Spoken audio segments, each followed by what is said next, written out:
Hola, ¿cómo están?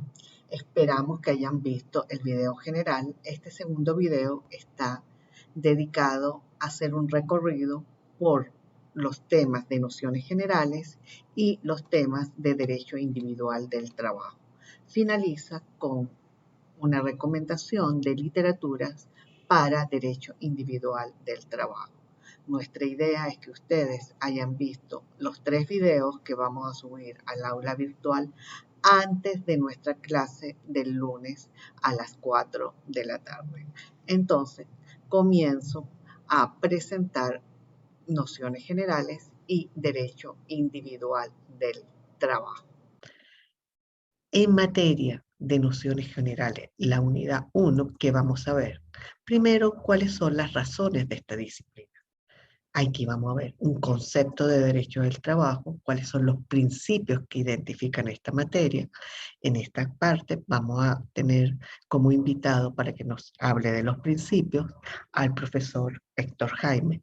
Vamos a ver cuáles son las fuentes y los criterios de interpretación y vamos a trabajar cuál ha sido la evolución histórica de esta disciplina. A la vez, todo esto tiene como finalidad identificar qué es lo que regula el derecho del trabajo. Si regula solo el trabajo subordinado, si abarca el trabajo autónomo, si abarca el trabajo voluntario y dentro del trabajo voluntario, que por esencia está fuera de esta disciplina, qué relación tiene con lo que se denomina trabajo doméstico no remunerado o con un término más moderno, el trabajo de cuidado. El trabajo de cuidado personal, como yo como persona debo dedicar un tiempo a mi propio cuidado y también como persona le tengo que dedicar un tiempo al cuidado de mi grupo familiar.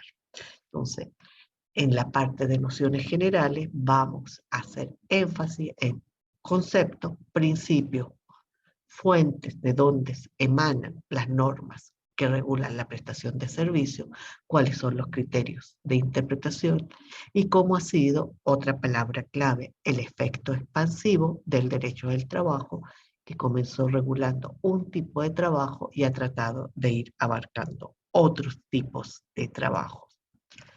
Un tema vital es la Organización Internacional del Trabajo y hay una unidad, un tema dedicado al derecho internacional del trabajo. Ahí que vamos a ver. Otra palabra clave, convenios fundamentales del trabajo y la noción de trabajo decente creada por la por la Organización Internacional del Trabajo. ¿Cuáles son los convenios que ya tienen que ubicar? Y les voy a decir dónde. El de libertad sindical, convenio no, 87 y 98, el de igualdad de trato y oportunidades, 100 y 111, el que regula el trabajo forzoso, que son 2 convenios, y los que regulan el trabajo infantil. Son 4 temas y 8 convenios que ustedes deben manejar. ¿Dónde van a conseguir esos convenios? En esta base de datos que se llama NORLEC y van a ver qué le han dicho a Venezuela sobre el cumplimiento de esos convenios. Y muy importante para nosotros, el informe de la comisión de encuesta. Ahí está la dirección donde está, pero ya está en la biblioteca virtual de nuestra aula virtual.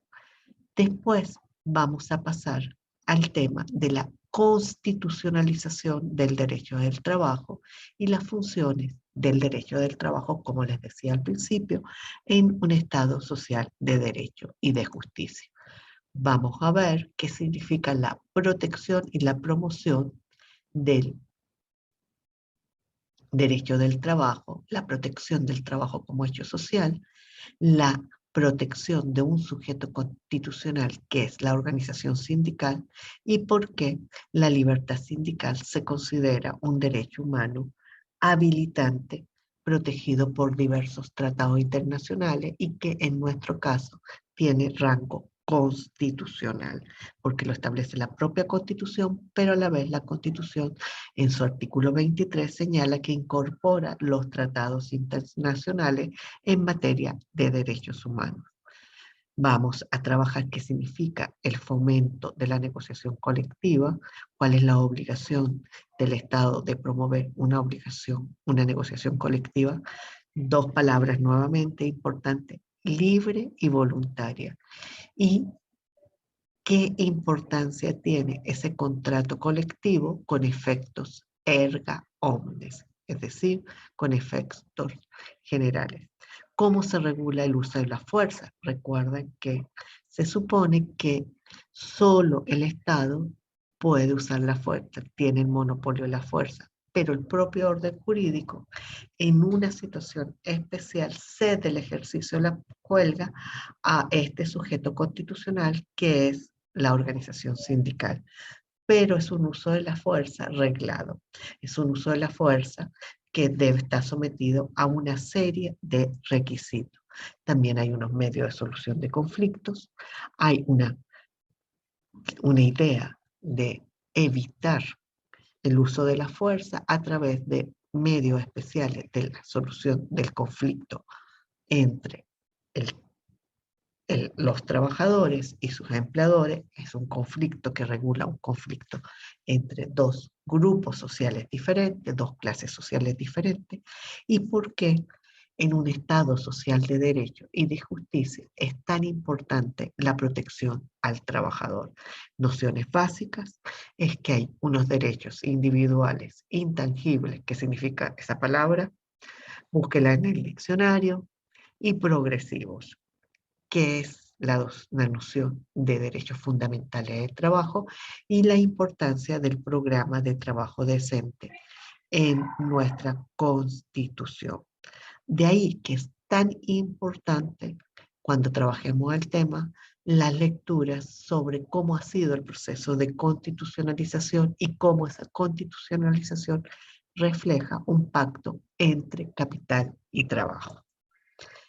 En materia de derecho individual, ¿cuáles son los objetivos de esta materia?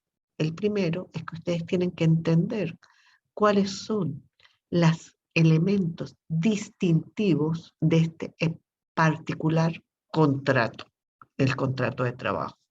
Dos conceptos básicos que deben manejar es subordinación jurídica y el concepto de ajenidad.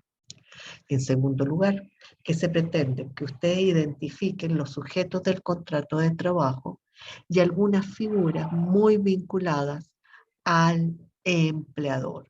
El empleador asume en algunos momentos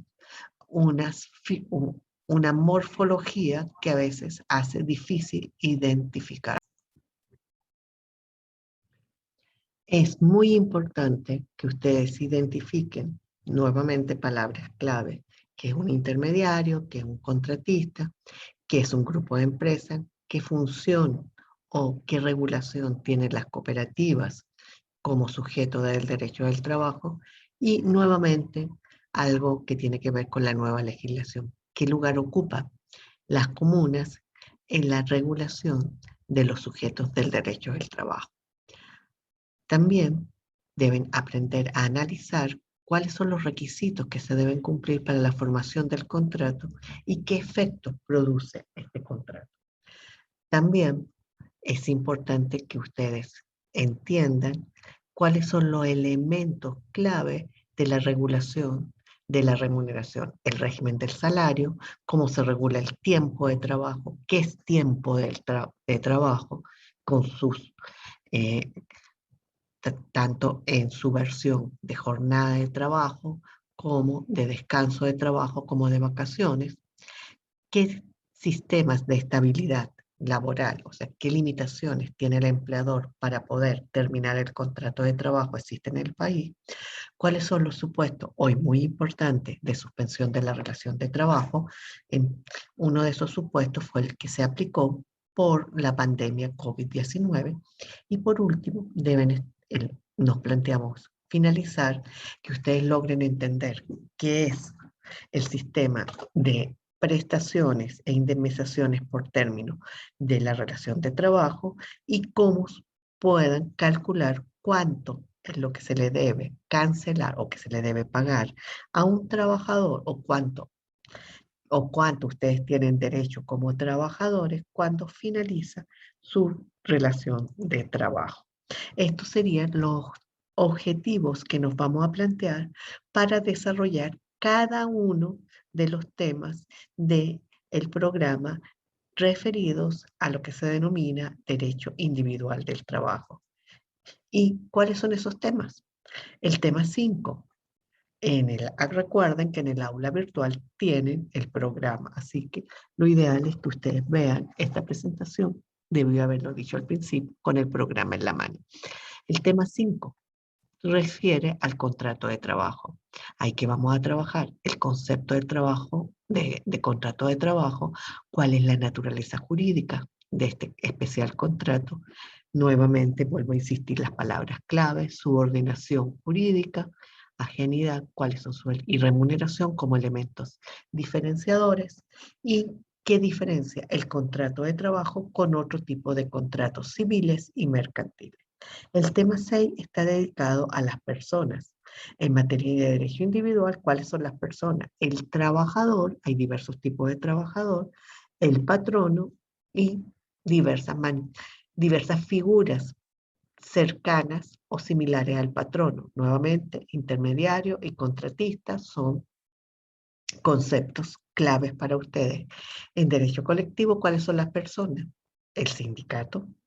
Y vamos a ver que el sindicato puede ser de trabajadores o empleadores, pero en nuestra tradición jurídica y en general en la tradición jurídica de las Américas, y yo diría que de Occidente, el término sindicato ha estado referido de manera casi exclusiva a las organizaciones que crean los trabajadores.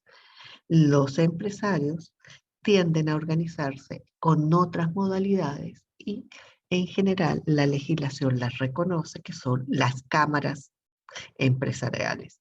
Pero nuestra legislación tiene una característica especial: los colegios profesionales, que son los órganos de afiliación obligatoria de los profesionales que han adquirido un título universitario para ejercer una actividad profesional, y que para ejercerla tienen que afiliarse de manera obligatoria a un colegio profesional, en nuestro caso los abogados. Los colegios profesionales cumplen en nuestro ordenamiento jurídico funciones de representación de sus agremiados dentro del derecho del trabajo, y pueden representarlo frente a un empleador. Seguimos con los temas de la materia.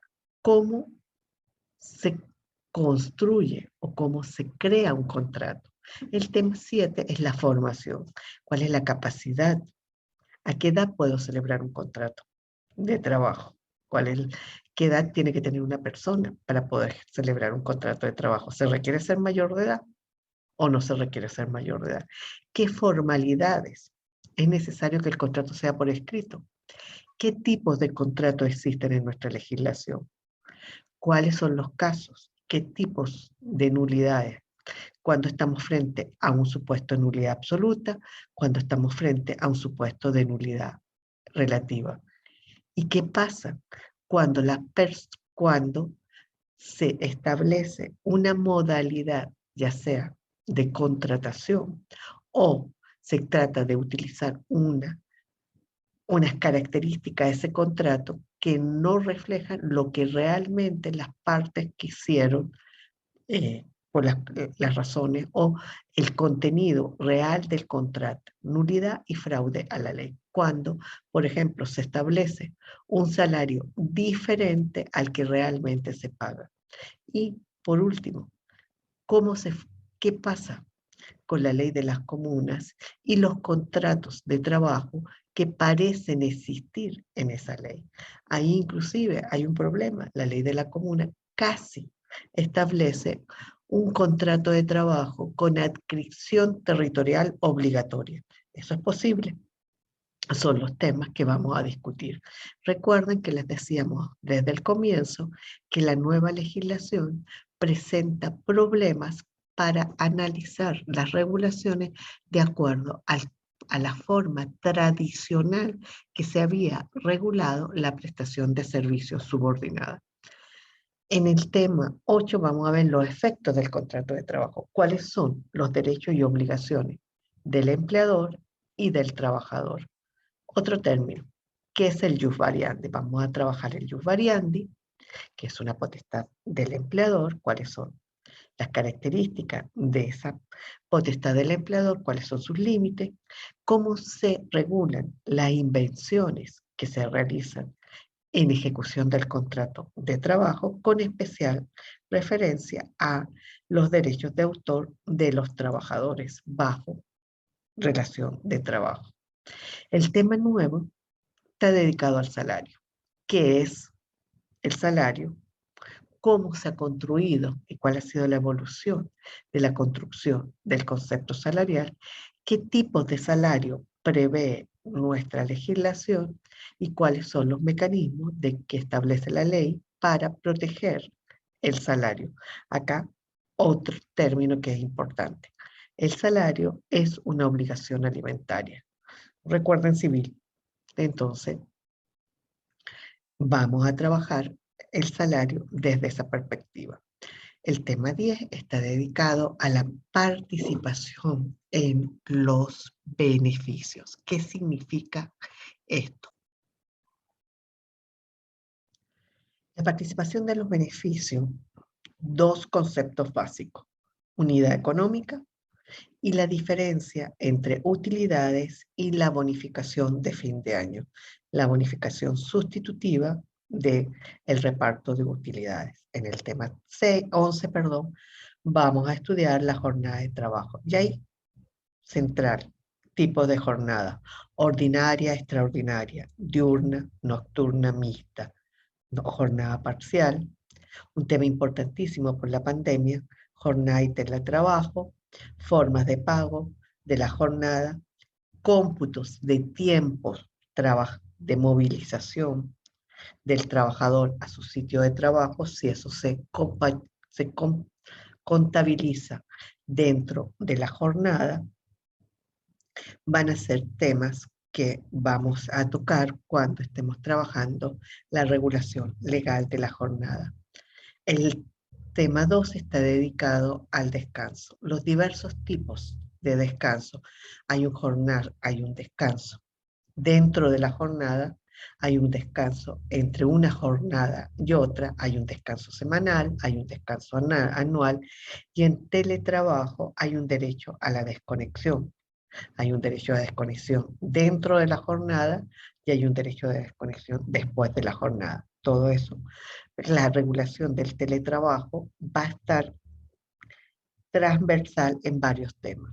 ¿Cómo se paga los descansos? Va a ser otro tema que vamos a trabajar. El tema 13 está dedicado a cuáles son los mecanismos que establece nuestra legislación para garantizar el derecho de empleo de los trabajadores. Cuando un trabajador puede ser despedido o cuando él puede retirarse recibiendo indemnizaciones. Los supuestos. También vamos a trabajarlo de suspensión de la relación de trabajo, con especial referencia al caso de la suspensión por COVID-19. ¿Cuáles son las razones que establece nuestra legislación para finalizar este especial contrato que se denomina contrato de trabajo? Tenemos dos tipos de despido: el despido justificado o injustificado, que es cuando la decisión de terminación proviene del empleador.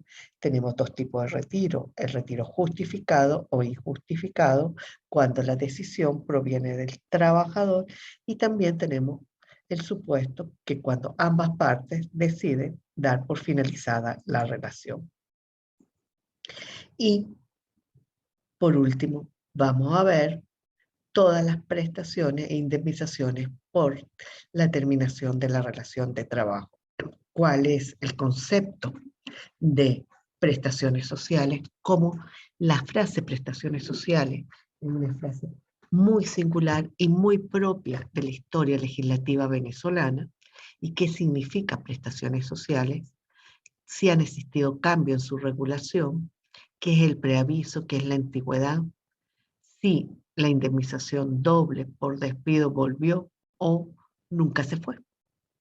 ¿Cuáles son los efectos de este sistema sobre el desempleo y cómo se calculan las prestaciones sociales? Con esto estaríamos de alguna manera finalizando el derecho individual, pero hay un tema que es importante que también toquemos, que es la protección legal de la familia y la maternidad y la paternidad.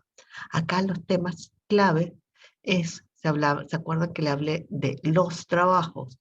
Bueno, acá vuelve a aparecer el tema del trabajo de cuidado y la conciliación entre la vida familiar y laboral.